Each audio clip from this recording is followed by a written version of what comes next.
દ્વારકાધીશ। હું જેસલભા સુમણિયા, ખેડૂત કાર્યકર। આજે આપણે ઊભા છીએ એ સ્થળ છે મુરવલ અને પોશીત્રાની બોર્ડર। यहाँ ખેડૂતના ખેતરમાં ઊભા છીએ। એક બાજુ સરકાર કહે છે કે ગાય ગામડુંને ખેતી બચાવો, ગાય ગામડુંને ખેતી બચાવો, ગાયને રાષ્ટ્રીય પ્રાણી જાહેર કરો। પણ ખરેખર એ શબ્દો અત્યારે આપણે અહીંયા જોવાય ગ્રાઉન્ડ લેવલ ઉપર જોઈએ એટલે આ બધા ખોટું છે। કારણ કે ખેતી જ નહીં બચે તો ગામડું બચશે કેમ? આજ ખેડૂતોના ખેતર ખારા થઈ રહ્યા છે ટાટા કેમિકલ્સ લિમિટેડ મીઠાપુરના કારણે। આજે અડધી જમીન ખારી થઈ ગઈ છે, નાલીઓમાં ખારા પાણી વયા જાય છે।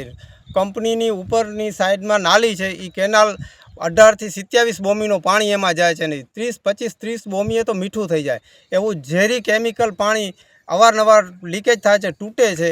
એને કારણે ખેડૂતોના ખેતરમાં આવે છે અને પછી ખેડૂતોના ખેતર ખારા થાય છે। પછી એ ખેતર ફસલહીન થતો જાય છે, એની અંદર કાંઈ કોઈ પણ ખેત પેદાશ નિર્માણ થાય નહીં, સતત ખારાશ જ વધતી હોય। એટલે ખેડૂતો બરબાદ થઈ રહ્યા છે, ગામડા ભાંગી રહ્યા છે। ગામડાનો ખેડૂત આજ મજૂરી તરફ વળી રહ્યો છે।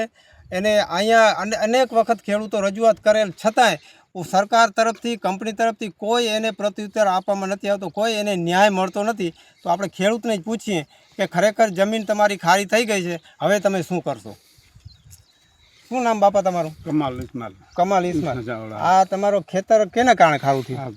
કંપનીને હિસાબે ખારું થયું। તમે રજૂઆત કરી ક્યાંય પણ? રજૂઆત મતલબ કરી, કોઈ સાંભળતો છે નહીં। બરાબર। અને કોઈ એમાં કોઈ ખેતરમાં કોઈ જાતની આશા છે જ નહીં કે એમાં થાય। તો હવે તમે આ પશુપાલન કે તમારું પરિવારનું ઘર પરિવારનું શું કરશો? શું કરશે? કંપની અમને દે રોટલો, બીજું શું?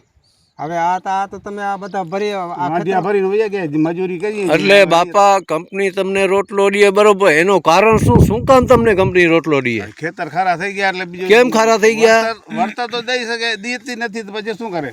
કોઈ સાંભળતો જ નથી। ખારા કેમ થઈ ગયા ખેતર? ખેતર આ કંપનીના પાઇપ એને હિસાબે પાણીને હિસાબે લાઈન તૂટે છે, નીચે જમીનમાં તૂટીને પાણી જમીનમાં જ જાય છે, અંદર બહાર તો નીકળતો નથી। અત્યારે આ કેનાલમાં પાણી ભર્યું છે, ખારું છે? ખારું છે, સારું સાફ પૂરો ગમે આવીને જોઈ લે, ચાખી લે। આ અડધું ખેતરે ખારો થઈ ગયો તમારો? ખેતર શું 4 વાવ ખારી થઈ ગઈ બાજુમાં, જો કેટલે પલે કુવા ખારા થઈ ગયા? હા, કુવા ખારા છે।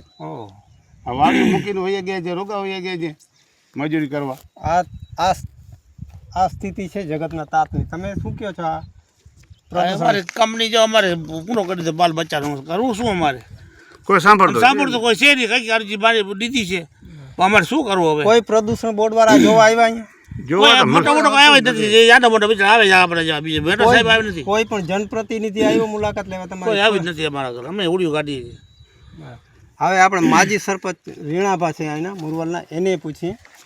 રીણાભા, તમે તો બહુ મહેનત કરો છો, ખેડૂતો માટે લડો છો, તો આ ખેડૂતોને આનો ન્યાય શું મળશે? તમને સરકાર ઉપર કે કંપની પર આશા છે? જેને જો આ કથુંબાથી કરી, આ કથુંબા આશાપરાથી કરીને સમરાસરથી થઈ ટાટા કંપની એના એરિયામાં મીઠો બોટ લાઈનો નીકળે છે, 4 હતી, 4માંથી 5મી લાઈન નાખી છે અને લાલા સારિંગ નાગેશ કામ કરવાનું છે। જ્યાંથી આ કામ થયો છે ત્યાંથી 2007થી કરીને આજ સુધી મેં એટલી રજૂઆત કરી છે। મામલદાર, કલેક્ટર, પ્રાંત અધિકારી, મુખ્યમંત્રી સુધી સમજી રજૂઆત કરેલ છે, કોઈ અધિકારીને મેં બાકી નથી રહી કે આજ સુધી રજૂઆત કરો। આટલા ખેડૂત ભેગા કરી, હવે આ ખેડૂતની પરિસ્થિતિ કેવી છે અત્યારે તમે જોઈ શકો તો આ ખેતરની અંદરમાં ખેડૂતમાં કોઈ આજ સુધી કંપની સારા નથી રહેતી। અમે બધે ઠેકાણે કોઈ રાજકારણીને બધાને સમજી લો, ભાજપ હું કે કોંગ્રેસ હું કે એ કોઈ અમારે મતલબ નથી। અમને ત્યાં ખેડૂતને અમારો હક, ખેડૂતને અમારો ન્યાય મળવું જોઈએ। અત્યારે ખેડૂત સમજી આજ દિવસ સુધી કોઈ જનપ્રતિનિધિ આવ્યો અહીંયા? કોઈ એટલે કોઈ નહીં, આજ દી સુધી કોઈ આવ્યો નથી। તાલુકા પ્રમુખથી કહ્યું, 7 ગામથી કરીને તાલુકા પ્રમુખ મુખ્યમંત્રી સુધી અમે રજૂઆત કરી છે। આજ દી સુધી પૂનમબેન દુરાદુરા અમે રજૂઆત કરેલ છે, મુરુભાઈ બેરા હતા ત્યારે ટોટલ વસ્તુને અમે રજૂઆત કરી છે। અમારો ખેડૂતનો આજ દી સુધી કોઈ ખેડૂતનો સાંભળવામાં આવ્યો નથી। આજ 5 રોજ કામમાં પ્રદૂષણ વિભાગ ટોટલમાં અમારી અરજીઓ છે, કલેક્ટર સુધી અમારા આવેદનપત્ર દીધેલ છે, અહીં કે પ્રાંતમાં દીધેલા છે, પ્રદૂષણ વિભાગ વાળા નથી કોઈ નથી આવ્યા। બધા મારા આગળ લેખિત પુરાવા 2007થી કરીને તલાટીના કે સમજી લો પોશીત્રાનો તલાટી, મુરવેલનો તલાટી, રાજપરાનો તલાટીના ટોટલ મારા આગળ પુરાવા છે। હા, સમજી લો કોઈ એમ નથી કે આના 5 રોજ કામ કર્યા છે ને ટોટલ મારા પુરાવા છે અમારા આગળ।